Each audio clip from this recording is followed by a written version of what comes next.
Hello, ഇന്നൊരു Sunday special വ്ളോഗാണ് കേട്ടോ.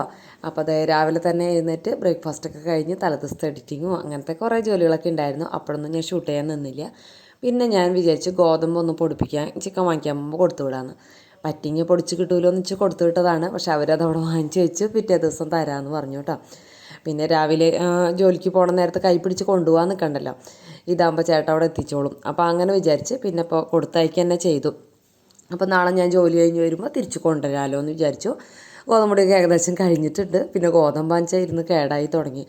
അപ്പോൾ പിന്നെ എന്തായാലും ഒന്ന് പൊടിപ്പിക്കണമല്ലോ. അപ്പോൾ ആ ഗോതമ്പ് എടുത്ത് ഒന്നും കൂടി ഒന്ന് ചെറിയതാണ് കേട്ടോ. എന്താ വെച്ചാൽ നമ്മൾ ടെറസിൻ്റെ മുകളിലൊക്കെ ഇട്ട് ഒന്നും കൂടിയൊക്കെ പൊടിയായിട്ട് പോലെ എനിക്ക് തോന്നി. പിന്നെ ചേട്ടനും ആദ്യത്തിനും കൂടി അത് പോയി ചേട്ടൻ്റെ അടുത്ത് വണ്ടി വാങ്ങിച്ചിട്ട് പോയി കേട്ടോ. പിന്നെ ഞാൻ അവർ വരുമ്പോഴേക്കും ഒന്ന് അലക്കി കുളിക്കാമെന്ന് വിചാരിച്ചിട്ട് വേഗം അങ്ങോട്ട് പോന്നു. അപ്പം മെഷീനിൽ ഇടാനുള്ളതൊക്കെ തന്നെ രാവിലെ ഞാൻ എഴുന്നേറ്റപ്പോൾ തന്നെ ഇട്ടുണ്ടായിരുന്നു. 2 ലോഡ് കഴുകി അവിടെ കൊണ്ടിട്ടുണ്ട് കേട്ടോ. പിന്നെ ഇപ്പം എൻ്റെ ചുരിദാറുകൾ മാത്രമാണ്. അപ്പോൾ അതും കൂടി കഴുകി അത് ഇട്ടും 2 ദിവസം 3 ദിവസം കൂടുമ്പോഴൊക്കെ കഴുകണ കാരണം കുറേ ഉണ്ടാവും കേട്ടോ. അതായത് ഇന്ന് നമ്മുടെ കാക്കയ്ക്ക് ഫുഡ് ചേട്ടനാണ് കൊടുക്കുന്നത്. ചേട്ടൻ ഈ മണ്ണിലേക്ക് അങ്ങോട്ട് എറിയാറാണ് പതിവ്. അപ്പം ഞാൻ പറഞ്ഞാൽ കല്ലുമ്മ വെച്ച് കൊടുത്താൽ മതി, അവർക്ക് മണ്ണാവാണ്ട് കഴിക്കാമല്ലോ എന്ന് പറഞ്ഞു. അങ്ങനെ അതേ ഓടി വന്നൊക്കെ എടുത്തുകൊണ്ട് പോകുന്നുണ്ട് കേട്ടോ. പിന്നെ ചേട്ടൻ്റെ ബിരിയാണി അരി മേടിച്ചുകൊണ്ട് കിറ്റാണ് വാങ്ങിച്ചു കൊണ്ട് വന്നിരിക്കുന്നത്. അപ്പോൾ അത് കാരണം നമുക്ക് ഇതിൻ്റെ വേവൊന്നും അറിയില്ല. അപ്പോൾ അതിലെഴുതിയേക്കണ പോലെ തന്നെ ചെയ്യാണ് കേട്ടോ. നമുക്കിപ്പോൾ ആലിബാബ നീളത്തിലൊരു അരി മന്തി റൈസ് അഞ്ചാൽ ആലിബാബയ്ക്ക് അഞ്ചാൽ പെട്ടെന്ന് വേവും. പക്ഷേ ഇന്ത്യ ഗേറ്റ് അഞ്ചാൽ നല്ല വേവുണ്ട്, കുതിർത്തിട്ടൊക്കെ വേണം ചെയ്യാൻ. അതേപോലെ തന്നെ ചെറിയ അരിയായാലും അങ്ങനെ തന്നെ ഓരോന്നിനും വ്യത്യാസമുണ്ട്. അപ്പോൾ ഇത് അവർ 1 മണിക്കൂർ വെള്ളത്തിലിടാനാണ് പറഞ്ഞത്. ഞാനൊരു 3/4 മണിക്കൂർ വെള്ളത്തിലിട്ടു കേട്ടോ.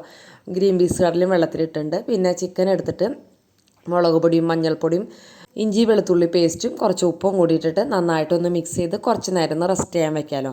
ബിരിയാണി അടുപ്പത്ത് ഇടുന്ന അത്രയും നേരം കൊണ്ട് എനിക്കിനി സവോള അരിയാനും അങ്ങനത്തെ അത് ഫ്രൈ ആക്കി എടുക്കാനും അങ്ങനത്തെ കാര്യങ്ങളൊക്കെ ഉണ്ടല്ലോ. അപ്പോഴേക്കും ഇതൊക്കെ കുറച്ച് നേരം ഇരുന്ന് സെറ്റാവും. അപ്പം ഒരു 3-4 സവോള എടുത്തിട്ട് അരിഞ്ഞ് കഴിഞ്ഞതിന് ശേഷം ഇങ്ങനെ തിരുമ്മിട്ടോ. അപ്പോൾ അതിങ്ങനെ ഓരോന്നായിട്ട് വിടർന്ന് കിട്ടും. അപ്പോൾ നമുക്ക് വറുത്തെടുക്കാൻ എളുപ്പമാണ് കേട്ടോ. അതിൽ അണ്ടിപ്പരിപ്പ് മുന്തിരിയൊന്നും കാര്യമായിട്ട് ഉണ്ടായിരുന്നില്ല. പിന്നെ എന്താ പറയുക, ടൂട്ടി ഫ്രൂട്ടി ഇല്ലേ, അതുണ്ടായിരുന്നു. പക്ഷേ സാധാ കിട്ടുന്ന ടൂട്ടി ഫ്രൂട്ടിയുടെ ടേസ്റ്റ് അല്ല, ഇത്തിരി വ്യത്യാസം ഉണ്ടായിരുന്നു കേട്ടോ. പിന്നെ അതിൽ തന്നെ സവോളയും കൂടി ഫ്രൈ ആക്കി എടുത്ത് മാറ്റി വെച്ചു. സവോള ഫ്രൈ ആക്കാനൊക്കെ അറിയാമല്ലോ, ഒന്നും പ്രത്യേകിച്ച് പറഞ്ഞു തരേണ്ട ആവശ്യമില്ല. അത് എന്താ പറയുക, ഇത്തിരി ഫ്രൈ കുറവിലെടുത്തിട്ടുണ്ടെങ്കിൽ എടുത്ത് വയ്ക്കുമ്പോഴേക്കും നന്നായിട്ട് ഗോൾഡൻ കളർ ആയിക്കോളും. അതേ വെളിച്ചെണ്ണ തന്നെ, അതേ ഓയിൽ തന്നെ എടുത്തിട്ട് അതിലേക്ക് ഇഞ്ചി വെളുത്തുള്ളി പേസ്റ്റും 3-4 പച്ചമുളകും കൂടിയിട്ട്, ഇഞ്ചി വെളുത്തുള്ളി പേസ്റ്റിൽ പച്ചമുളകും കൂട്ടി അരച്ചിട്ടുണ്ട് കേട്ടോ. അപ്പോൾ അധികം എരിവില്ല. അതിന് ഒരു 3-4 കഷ്ണം നെയ്യുള്ള പീസ് നോക്കി അതും കൂടി ഇട്ടിട്ട് ഒന്ന് 2-3 മിനിറ്റ് ഒന്ന് വറുത്തെടുത്തു കേട്ടോ. കൂടുതൽ ചിക്കൻ പീസ് ഇടുകയാണെങ്കിൽ നല്ലതാണ്. പക്ഷെ എല്ലാ ചിക്കൻ പീസും ഇതിലിട്ടുണ്ടെങ്കിൽ പിള്ളേർക്ക് അത്ര ഇഷ്ടാവില്ല. അത് കാരണം എന്നാൽ ബിരിയാണിക്ക് ടേസ്റ്റ് ആവും വേണം.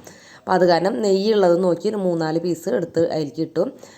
പിന്നെ മസാലകളെല്ലാതും ഇട്ട് കൊടുത്തിട്ടുണ്ട്. പിന്നെ 1 കിലോന് 1.5 ലിറ്റർ വെള്ളം അങ്ങനെ അതിൽ തിളപ്പിച്ചത് ഒഴിച്ചു കൊടുത്തു. ഉപ്പും കൂടി ഇട്ട് മിക്സ് ചെയ്ത് പിന്നെ അതിലേക്കൊരു ലെമൺ പിഴിഞ്ഞ് വെച്ചു. പിന്നെ 1-2 ടീസ്പൂൺ നെയ്യും കൂടിയും ചേർക്കാം കേട്ടോ. അത് കാണിക്കാനായിട്ട് വിട്ടുപോയിട്ടുണ്ടായിരുന്നു. അതങ്ങനെ മൂടി വെച്ചിട്ടുണ്ട്. ഇനി അത് തിളച്ച് കഴിഞ്ഞാൽ നമുക്കത് അരിയിട്ട് കൊടുക്കാം കേട്ടോ. അപ്പം നന്നായി പെട്ടെന്ന് തിളപ്പിച്ചിട്ടാണ് ഞാൻ ഇതിലേക്ക് ഒഴിച്ചത്. പിന്നെ ഇത്തിരി നേരം കൂടി വേണ്ടി വന്നു.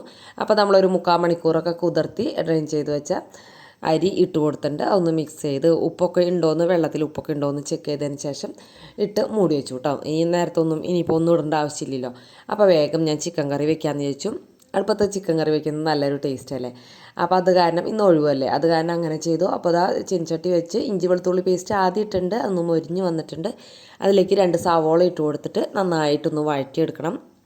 അപ്പോൾ അതിട്ട് കൊടുത്തിട്ടുണ്ട് കേട്ടോ. പെട്ടെന്ന് തന്നെ ആവും നമുക്ക് അടുപ്പിലാവുമ്പോൾ. ഗ്യാസിൽ പെട്ടെന്ന് തന്നെ അങ്ങനെ ആവില്ല, പക്ഷേ ടേസ്റ്റ് കൂടുതലാണല്ലോ. ഇതിലേക്ക് ഇതേ മുളക് പൊടി കുറച്ചും കൂടി ഞാൻ ചേർത്തു കേട്ടോ. നമ്മൾ പുരട്ടി വെച്ചിട്ടുണ്ട്. പിന്നെ ഇതിലേക്ക് മുളക് പൊടി, മല്ലിപ്പൊടി, മഞ്ഞൾപ്പൊടി, കുരുമുളക് പൊടി, ജീരകത്തിൻ്റെ ഒരു ഇത്തിരി പൗഡർ, ഗരം മസാലയുടെ പൗഡർ കേട്ടോ, ഇത്രയും ഇട്ട് കൊടുത്തിട്ടുണ്ട്. അതൊന്ന് നന്നായിട്ട് മിക്സ് ചെയ്ത് മൂത്ത് കിട്ടണം. അപ്പോൾ അതിന് വേണ്ടിയിട്ട് അതിനൊക്കെ 1 മിനിറ്റ് മതിയിട്ട് വിറകടുപ്പിലാവുമ്പോൾ. അപ്പോൾ ആ മസാലയിലേക്കുള്ള ഉപ്പും കൂടി ഞാൻ അപ്പം തന്നെ ഇട്ട് കൊടുത്തു. അല്ലെങ്കിൽ പിന്നെ ആ മസാലയിലത്തെ ഉപ്പ് കുറയില്ലോ. ചിക്കനിൽ ഉപ്പ് ഇട്ടിട്ടുണ്ട് ഓൾറെഡി നമ്മൾ. അത് കഴിഞ്ഞ് കേട്ടത് അതൊക്കെ ആയിട്ടുണ്ട്. പിന്നെ ഞാൻ 2 തക്കാളിയും 3-4 പച്ചമുളക് കീറിയതും കൂടി അതിലേക്ക് ഇട്ട് കൊടുത്തു. ഒന്ന് വഴറ്റി ഇത്തിരി വെള്ളം കൂടി ഒഴിച്ച് മൂടി വെച്ചു കേട്ടോ. എന്നുവെച്ചാൽ തക്കാളി നന്നായിട്ട് ഉടഞ്ഞ് കിട്ടണം തോന്നി. അത് കാരണം അങ്ങനെ മൂടി വെച്ചിട്ടുണ്ട്. അതും പെട്ടെന്ന് തന്നെയായി. ഇതേ പരുവായി കേട്ടോ. ഇതിലേക്ക് ചിക്കൻ്റെ പീസുകൾ ഇട്ട് കൊടുത്തു. അപ്പോൾ എന്തോ ഒരു ഭാഗ്യത്തിന് ചേട്ടൻ ബിരിയാണി കട്ട് തന്നെ ഇന്ന് കട്ട് ചെയ്ത് കൊണ്ടുവന്നിട്ടുണ്ടായിരുന്നു കേട്ടോ. സാധാരണ അങ്ങനെയൊക്കെ ബിരിയാണി വെക്കണം എന്ന് പറയുന്ന ദിവസം ചില്ലി ചിക്കൻ കട്ട് ചെയ്ത് കൊണ്ടുവരുന്ന ആളാണ്. ഇന്ന് എന്ത് പറ്റിയാവോ കറക്റ്റായിട്ടൊക്കെ കട്ട് ചെയ്ത് കൊണ്ടുവന്നിട്ടുണ്ട്. അപ്പോൾ അത് ഇട്ട് കൊടുത്ത് പിന്നെ ഇത്തിരി വെള്ളം ഒഴിച്ച് ഫ്രൈ ആക്കിയിട്ട് ഇങ്ങനെ ചെയ്യുകയാണെങ്കിൽ കുറച്ചും കൂടിയും ടേസ്റ്റ് ഉണ്ടാവും കേട്ടോ. ചിക്കൻ മുളക് പൊടി മല്ലിപ്പൊടിയൊക്കെ ഇട്ട് മഞ്ഞപ്പൊടിയൊക്കെ ഇട്ട് പറ്റിയിട്ട് വറുത്തിട്ട് ഈ മസാലയ്ക്ക് ഇടാൻ വെച്ചാൽ സൂപ്പറാണ്. അപ്പോൾ അതവിടെ വേവിക്കാൻ വെക്കണം. നേരമൊക്കെ ആയപ്പോഴേക്കും ഇവിടെ ഒരുവിധം വെള്ളം വറ്റിയിട്ടുണ്ട്. തുറന്ന് നോക്കി അപ്പോൾ ഒന്നും കൂടി ഒന്ന് വെള്ളം വറ്റണം. അപ്പോൾ കുറച്ച് നേരം കൂടി ഒന്ന് മൂടി വെച്ചു. വീണ്ടും തുറന്നും കാണിട്ട് ഇനി അതിലേക്ക് ദമ്മിടാണ് കേട്ടോ. ദമ്മിടാന്ന് പറഞ്ഞാൽ ഇങ്ങനെ പകർത്തി എടുക്കണമെന്നില്ല, എളുപ്പത്തിലുള്ള ഒരു രീതിയിലാണ് ഞാൻ ചെയ്യണത്.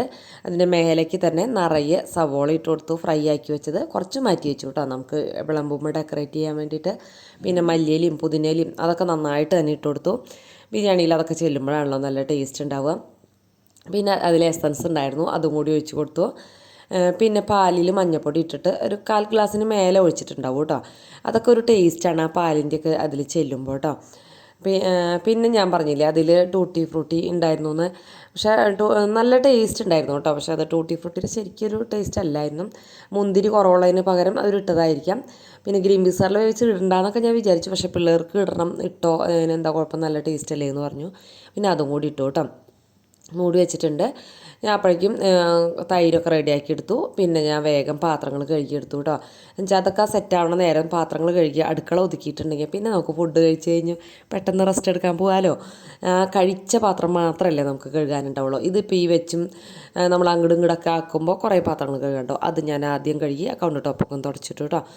പിന്നെ അപ്പോഴേക്കും ചിക്കൻ റെഡിയായി, വെള്ളമൊക്കെ വറ്റി നല്ല റോസ്റ്റ് ആയിട്ടുണ്ട്. അതിലേക്ക് ബിരിയാണിക്കുള്ള ചിക്കനായ കാരണം കൊണ്ട് തന്നെ ഇത്തിരി കൂടുതൽ മല്ലിയിലയും പുതിനയിലയും ഒക്കെ ഇട്ട് കണ്ടിട്ട് നന്നായിട്ട് മിക്സ് ചെയ്തു. പിന്നെയും കുറച്ച് നേരം കൊണ്ട് ഒന്ന് ഡ്രൈ ആക്കാനായിട്ട് അവിടെ അതിൽ ആ കനലിൽ അങ്ങനെ കുറച്ച് നേരം ഇട്ട് വെച്ചു കേട്ടോ. എന്നിട്ടാണ് ഞാൻ പിന്നെ എടുത്തത്. അപ്പോഴേക്കും നമ്മുടെ ബിരിയാണിയൊക്കെ സെറ്റായിട്ടുണ്ട്. അപ്പോൾ ഇത് വിളമ്പുമ്പോൾ മുകളിൽ മാത്രം ദമ്മിട്ട് കഴിഞ്ഞാൽ വിളമ്പുമ്പോൾ നമ്മൾ ഈ ഒരു രീതിയിൽ കട്ട് ചെയ്ത് എടുക്കണം കേട്ടോ. അപ്പോഴാണ് എല്ലായിടത്തേക്കും അതിൻ്റെ ആ മസാലകളും കാര്യങ്ങളൊക്കെ എത്തുള്ളൂ. അപ്പോൾ ഞാനൊരു ബേസനിലേക്ക് അതിങ്ങനെ കട്ട് ചെയ്ത് എടുക്കുകയാണ് കേട്ടോ.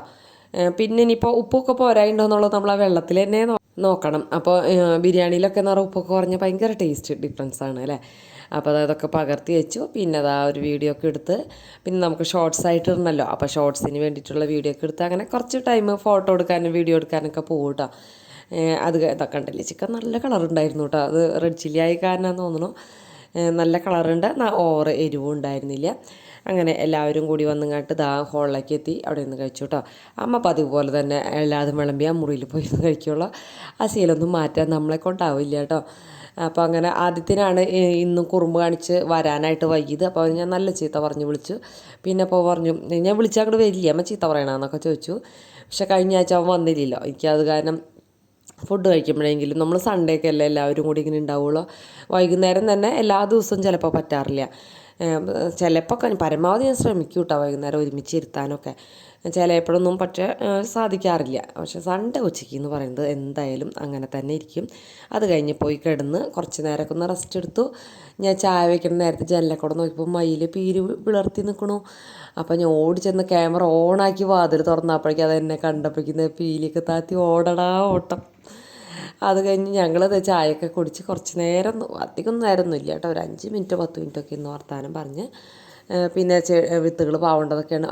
പിന്നെ പറയാൻ മറന്നു കേട്ടോ, നമ്മുടെ അനു വീണ്ടും എനിക്ക് വിത്തുകൾ അയച്ചിട്ടുണ്ട്. അപ്പോൾ കഴിഞ്ഞ പ്രാവശ്യം ആകെ മുളച്ചത് എന്താ പറയുക, പച്ചമുളക് മാത്രമായിരുന്നു 3-4 കട. അത് ഞാൻ ഇതിൽ കാണിക്കുന്നുണ്ട്. അപ്പോൾ അനു താങ്ക്സ്. അതിന് മുളച്ചോന്ന് ചോദിച്ചിട്ടുണ്ടായിരുന്നു. വാട്സപ്പിൽ പടം കണ്ടിട്ടുണ്ടായിരുന്നു തോന്നുന്നു, എനിക്ക് അങ്ങോട്ട് ഓർമ്മയില്ല. അപ്പോൾ അങ്ങനെ അതൊക്കെ ഒന്ന് പാവാലോ. പിന്നെ കുറേ വിത്തുകളൊക്കെ ഉണ്ട്. അപ്പോൾ ഇടയ്ക്കിടയ്ക്ക് നമ്മളിങ്ങനെ ശ്രമിച്ചുകൊണ്ടിരിക്കുക. ഞാൻ പറഞ്ഞില്ലേ കോവൽ 3 വർഷമായിട്ട് ശ്രമിച്ചിട്ട് ഇപ്പോഴാണ് ഒന്ന് റെഡി ചെയ്തത്. പക്ഷെ അതിൻ്റെ മുളാകെ വെള്ള കളർ കിട്ടുക. അപ്പോൾ കോവൽ തൈരെ മുകളിൽ വെള്ള കളർ, ഇലയുടെ മുകളിൽ വെള്ള കളർ വന്നിട്ട് പിന്നെ ചെറിയ മഞ്ഞ കളറൊക്കെ വരുന്നുണ്ട്. അപ്പോൾ അതെന്താണെന്ന് ആർക്കെങ്കിലും അറിയുന്നുണ്ടെങ്കിൽ ഒന്ന് കമൻറ്റ് ഇട്ടോളൂ കേട്ടോ. പിന്നെ മുളക് കടയുടെ ഉള്ളിലൊക്കെ ഇലയൊന്നും ഇല്ല കേട്ടോ, നിറയെ കുഞ്ഞു കുഞ്ഞു മുളകുകൾ ഉണ്ടായി നിൽക്കുന്നുണ്ട് മുളകിന്. അപ്പോൾ അതിന് നിറയെ പുല്ലൊക്കെ മുളച്ചിരിക്കുകയാണ്. അപ്പോൾ അതൊക്കെ ഒന്ന് പറിച്ച് അതൊന്ന് റെഡിയാക്കി എടുത്തു. പിന്നെ അതെ മുളക് ഞാൻ പറഞ്ഞില്ലേ 3 കട മുളക്, അത് റെഡി ആയിട്ടുണ്ടെന്ന്. പിന്നെ എന്തിട്ടാ കഴിഞ്ഞ പ്രാവശ്യം കിട്ടിയ പടവലാണ് പിന്നെ മുളച്ചത് കേട്ടോ. പിന്നെ വേറെ വെള്ളരി എന്തോ മുളച്ചിട്ടുണ്ടായിരുന്നു, പക്ഷെ അത് കുറച്ച് കഴിഞ്ഞപ്പോൾ ആകെ ചീഞ്ഞ് പോയി, കിട്ടിയില്ല. കുറച്ച് വലുതായിട്ടുണ്ടായിരുന്നു പക്ഷെ കിട്ടിയില്ല, അത് കിട്ടിയില്ല. പടവലം എന്തായാലും 1-2 കിട്ടുമെന്ന് ഞാൻ പ്രതീക്ഷിക്കുന്നു കേട്ടോ. അത്യാവശ്യം പടർന്ന് നിറയെ പൂവൊക്കെ കാണാനുണ്ട്. എല്ലാവരും മറുപടിയിട്ടുണ്ടായിരുന്നു അല്ലേ അത് പടവലാണെന്ന്. ഞാനങ്ങനെ ഓഫീസിൽ ചെന്ന് ചേച്ചിയോട് ഇങ്ങനെ ഈ പൂവൊക്കെ കാട്ടി കൊടുത്ത് പറഞ്ഞപ്പോൾ എന്നാ ചേച്ചി പറഞ്ഞു ഇത് പടവലാണെന്ന്. അപ്പോഴേക്കും പിന്നെ നമ്മുടെ കമൻറ്റുകൾ ഇങ്ങനെ വന്നു. ഇപ്പം ഞാൻ നിറയെ പാവിയിട്ടാണ്. കഴിഞ്ഞ പ്രാവശ്യമൊക്കെ കുറേശ്ശെ വിത്തുകളെടുത്താൽ പാവിയിട്ടുണ്ടായിരുന്നുള്ളൂ. ഇപ്പം ഞാൻ നിറച്ച് പാവി, അപ്പോൾ കുറച്ചെങ്കിലും മുളയ്ക്കട്ടെ എന്ന് വിചാരിച്ചിട്ട് പാവിയിട്ടുണ്ട്. കിട്ടുമെന്ന് പ്രതീക്ഷിക്കാം. പിന്നെ വെണ്ടത്തൈ നേരെയുള്ള വീട് എപ്പോഴും കാണാറില്ലേ നമ്മുടെ വ്ളോഗിൽ, ആ വീട്ടിലത്തെ ചേട്ടൻ തന്നതാണ് കേട്ടോ. ഒരു വെണ്ട അങ്ങനെ തന്നെ നന്നായിട്ട് ഉണക്കിയത് തന്നിട്ടുണ്ടായിരുന്നു. എപ്പോഴും വെണ്ടക്കായ ഉണ്ടാവും എന്ന് പറഞ്ഞ്. അപ്പോൾ അതിൽ പകുതി എടുത്തിട്ട് ഞാൻ പാവിയുള്ള പകുതിയോടെ എടുത്ത് വെച്ച് ഇനി ഇതെങ്ങാനും മുളച്ചില്ലെങ്കിലോ എന്ന് വിചാരിച്ചിട്ട് കേട്ടോ. അപ്പോൾ അങ്ങനെ അതും പാവി. അത്യാവശ്യം ചീരയൊക്കെ നന്നായിട്ട് തന്നെ ഇട്ടു. ചീരയും വഴുതനയും ഒക്കെ പിടിക്കണം എന്നാണ് എൻ്റെ ഏറ്റവും വലിയ ആഗ്രഹം കേട്ടോ. അതേപോലെ വെണ്ട അതൊക്കെ നോക്കി പെട്ടെന്ന് തന്നെ വഴുതനയൊക്കെ പിടിച്ച് കിട്ടിയാൽ, ഒരു കട പിടിച്ച് കിട്ടിയാൽ തന്നെ നമുക്ക് നന്നായിട്ട് ഉണ്ടായി കിട്ടും. അത് കാരണമാണ് കേട്ടോ. അപ്പോൾ അതൊക്കെ ആക്കൽ കഴിഞ്ഞ് പിന്നെ ഇവിടെ തന്നെ നിരത്തി വെച്ചു കേട്ടോ. സൈഡിലേക്കൊന്നും കൊണ്ടുപോയില്ല. ഇവിടെ ആകുമ്പോൾ നമുക്കൊരു നോട്ടം കിട്ടും, നമ്മൾ വെള്ളം ഒഴിക്കാനൊന്നും മറക്കില്ല. അതുകൊണ്ടാണ് ഈ ഫ്രണ്ടിൽ വെക്കുന്നത്. ഇപ്പോൾ നിറയെ ചെടികൾ മുളച്ച് അതുമൊക്കെ പൂക്കളൊക്കെ ആയിട്ടുണ്ട് കേട്ടോ. അപ്പോൾ പൂവുണ്ടാവണ കാലം തോന്നുന്നു. അത് കാരണം നന്നായിട്ട് പൂക്കളൊക്കെ ഉണ്ടായിട്ടുണ്ട്. അപ്പോൾ ഇങ്ങനെയൊക്കെ കാണുമ്പോൾ ഒരു സന്തോഷം. നന്നായിട്ട് പണിയെടുത്താൽ തന്നെയാണ് കേട്ടോ മുറ്റമൊക്കെ വൃത്തി ഉണ്ടാവുള്ളൂ, ഇതേപോലെ ചെടികളൊക്കെ ഭംഗിയിലൊക്കെ കാണാനൊക്കെ പറ്റുള്ളൂ. അങ്ങനെ എല്ലാതും അവിടെ എടുത്ത് വെച്ചു. അപ്പോൾ വീഡിയോ കണ്ടുകൊണ്ടിരുന്നാൽ പോരാ, ഒരു ലൈക്ക് അടിക്കാൻ മറക്കരുത്. പുതിയതായിട്ട് ആരെങ്കിലും കാണുന്നുണ്ടെങ്കിൽ ഒന്ന് സബ്സ്ക്രൈബ് ചെയ്യാനൊന്നും മറന്നു പോകരുത് കേട്ടോ. ഇപ്പം ഞാനിങ്ങനെ പറഞ്ഞ് പിന്നെ കുറേശ്ശെ നമ്മുടെ സബ്സ്ക്രൈബർ അക്കൗണ്ടൊന്നും അനങ്ങി തുടങ്ങിയിട്ടുണ്ട്. പറയാണ്ടിരിക്കുമ്പോൾ ആരും സബ്സ്ക്രൈബ് ചെയ്യാറില്ല കേട്ടോ. ഇപ്പോൾ അതൊക്കെ കുറേശ്ശെ കൂടുന്നുണ്ട്. അതിൽ വലിയ സന്തോഷം. അപ്പോൾ ഇനിയും കാണാണ്ട് ആരെങ്കിലും കാണുന്നുണ്ടെങ്കിൽ അതൊന്ന് സബ്സ്ക്രൈബ് ചെയ്ത് വെച്ചോളൂ കേട്ടോ, മറക്കരുത്. പിന്നെ വേറൊരു ചെടി മാറ്റിയിട്ടാണ് ആ ഒരു അറ്റത്തേക്കൊക്കെ വെക്കാൻ പറ്റിയത്. അതും നിറയെ മുട്ടിട്ടുണ്ട്, അപ്പോൾ പൂക്കൾ വിരിയുമല്ലോ. അപ്പോൾ അത് കാരണം ചെടി കളയാനായിട്ട് എനിക്ക് തോന്നിയില്ല. അങ്ങനെ അതൊക്കെ നിരത്തി വെച്ച് പിന്നെ ചേട്ടൻ്റേതായ പണികൾക്ക് ചെടികൾ നനയ്ക്കാനും അങ്ങനെയൊക്കെ പോയി. ഞാൻ പിന്നെ നേരെ വന്ന് തുണികളെടുത്തു കേട്ടോ. ചേട്ടാ അവിടെ നമ്മൾ ഈ വിത്ത് പാവിയിട്ടല്ലേ ഉള്ളൂ, അതിൽ വെള്ളമൊന്നും ഒഴിച്ചിട്ടില്ല. അപ്പോൾ അതൊക്കെ ഒഴിക്കാൻ നിൽക്കുന്നുണ്ട്. പിന്നെ നമ്മുടെ ആ തെങ്ങ് പോലെ ചെടി എന്തോ പേര് പറഞ്ഞു, പാം ലീഫ് അങ്ങനെ എന്തോ ഒരു പേര് പറഞ്ഞിട്ടുണ്ടായിരുന്നു കേട്ടോ. നമ്മുടെ ഒരു കൂട്ടുകാരി മറന്നുപോയി. ചെടിയുടെ പേരൊന്നും എനിക്ക് വലിയ പിടുത്തമൊന്നുമില്ല, ഇതൊക്കെ ഇഷ്ടം തന്നെയുള്ളൂ. അതേപോലെ തുണികളുടെ പേര്, ഓരോ തുണിക്കും ഓരോ പേരുണ്ടാവില്ലേ, അതൊന്നും എനിക്ക് വലിയ വശമൊന്നുമില്ല കേട്ടോ. കടയിലൊരു ചേച്ചി ഓരോ തുണിയും കാണുമ്പോൾ തന്നെ പറയും ഇത് ഇന്ന തുണിയാന്ന് പറയും. പക്ഷെ എനിക്ക് അതിനുള്ള കഴിവൊന്നുമില്ല കേട്ടോ. എന്തോ എനിക്കറിയില്ല, അതൊന്നും ഞാൻ ശ്രദ്ധിക്കാത്തതുകൊണ്ടായിരിക്കാം അല്ലേ. അങ്ങനെ തുണികളൊക്കെ എടുത്ത് വന്നു കഴിഞ്ഞപ്പോഴേക്കും ചേട്ടൻ അതൊക്കെ അറേഞ്ച് ചെയ്ത് വെള്ളമൊക്കെ തളിച്ച് കൊടുക്കുന്നുണ്ട്. വിത്തുകളിട്ട് കഴിഞ്ഞാൽ പിന്നെ വെള്ളം തളിക്കല്ലേ വേണ്ട. അങ്ങനെ അപ്പം ഞാനും കുറച്ച് നേരം ഒന്ന് നോക്കി നിന്ന്. ആ ചെടിക്ക് എന്താ പറയുക, മണ്ണില്ലാണ്ടാണ് ചെരിഞ്ഞ് നിൽക്കുന്നത് കേട്ടോ. തന്നെ മുളച്ചതാണ്, മുന്നേ വിത്തിട്ടുണ്ടായിരുന്നു കഴിഞ്ഞ വർഷമൊക്കെ. അപ്പോൾ അതിപ്പോൾ ഈ വർഷമാണ് മുളച്ച് വന്നത്. അപ്പോൾ അത് പിടിച്ച് കിട്ടിയാൽ മതിയോ എന്നൊക്കെ ചോദിച്ചിട്ട് ഇങ്ങനെ നിൽക്കുകയാണ്. അപ്പോൾ മണ്ണിടാണ്ട് വേറെ നിവൃത്തിയൊന്നുമില്ല. എവിടെ പിടിച്ച് കെട്ടാൻ, ജനലേമ പിടിച്ച് കെട്ടാനൊന്നും പറ്റില്ലല്ലോ. അങ്ങനെ അതൊക്കെ കഴിഞ്ഞ് തുണികളൊക്കെ കൊണ്ടുപോയി മടക്കി വെച്ചു. പിന്നെ ഒരു കലം തേക്കാൻ അവിടെ ഉണ്ടായിരുന്നു കേട്ടോ. അപ്പം ഞാൻ രാവിലത്തെ അപ്പോൾ അതൊന്നും തേച്ച് കഴുകി വെച്ചു. അപ്പം ഞാൻ പറഞ്ഞ കാര്യങ്ങളൊന്നും മറന്നു പോരുത് കേട്ടോ. സബ്സ്ക്രൈബ് ചെയ്യേണ്ട കാര്യമാണ് പറഞ്ഞത്. ഇനി നാളെ രാവിലെ 9 മണിക്കാണ്. Okay bye.